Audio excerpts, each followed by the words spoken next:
This is the Anker 535. It's a 512 watt-hour power station, and it's part of Anker's newest lineup, which contain the lithium iron phosphate cells, rather than their older powerhouses that tended to contain lithium iron cells. Well, that gives you more charge cycles, so probably in the region of maybe 6 times more charge cycles, and also has additional kind of benefits that lithium iron phosphate brings with it, which is safety really. They don't have a tendency to overheat or have those kind of problems associated with them.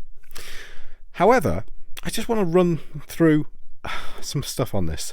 This is basically, I don't know what's happened with these products, with the Anker latest iteration of their powerhouses like this.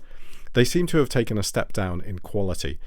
I own the PowerHouse LiFePo4 as well. And that's a nice little unit, nicely made, nicely built. It feels good. All the ports seem solid. Everything works well on it. This, on the other hand, is really not. I'm a big fan of Anker products, and people who watch this channel will know that. I've reviewed lots of their stuff in the past, and I've bought a lot of their stuff too. But this is just a bit of a letdown in many, many ways. Firstly, let's just take you through some of the things that makes me kind of think this is a bit of a letdown. Firstly, the car socket here, this 12-volt socket here, it's useless. It is poor quality. You put a cigarette thing in there, and you put a an adapter in there, and it just doesn't make good contact. I don't know whether my unit is faulty or not. It's just really bad quality. I've already got some little kind of marks in there from where it's been sparking. Because the contact's so bad, and I thought it was the particular adapter that I was using, but it wasn't. It's done it on all of them. So this is basically useless. Second thing, they've taken away any 5521 outputs. Why have they taken away the DC outputs? They're really, really handy, those 12-volt DC outputs. Loads of chargers and things like that have the option for 12 volts. And if you don't need to go through the inverter, that's a great thing. You can just use the 12-volt out on here instead. Absolutely brilliant. But they've taken them both away. There's only one USB-C output on here. You can charge via this, but only at 60 watts. And I just would have expected, 2 of these and maybe 3 of these, or just replace one of these with one of these. Something along those lines. The main sockets are just creaky and poor quality. I've had audible noises of kind of sparking and things when I've plugged put plugs into these when it's been turned on. Maybe you're not supposed to do that, but still, I've never had that with any other battery before.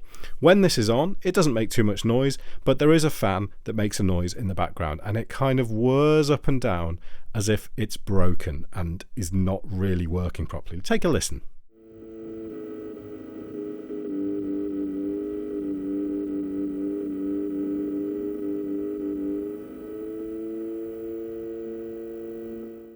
It just sounds like a really poor quality product.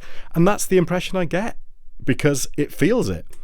The light is on the front. They no longer have multiple light states, just on or off. On the front, that could be handy for some people some of the time, but I personally find the light on the back to be much more convenient. They've taken away the torch on the side, the little torch, the little LED torch that they used to have on the side of their units. No longer have that either. And then this DC socket on the back, well, that's just a bit of a joke, because this, as far as I can tell, doesn't work properly. It's broken. Mine has arrived broken, whatever. I have to kind of hold it or jam it in a certain position to get it to charge properly. It's unreliable and poorly made. And then the whole case.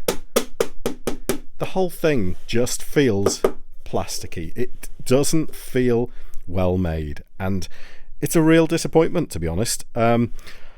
It works, don't get me wrong. It provides the 240 volts out. It charges units. I can just about charge it, because I tend to charge it via this USB-C socket, because charging it via the DC socket at the back is just a pain because of that problem I mentioned earlier. But overall, this has been a disappointment for me.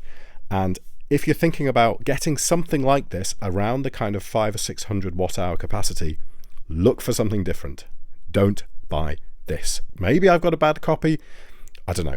Let me know what you think in the comments. I hope you appreciate this honest and frank negative review of the Anker 535.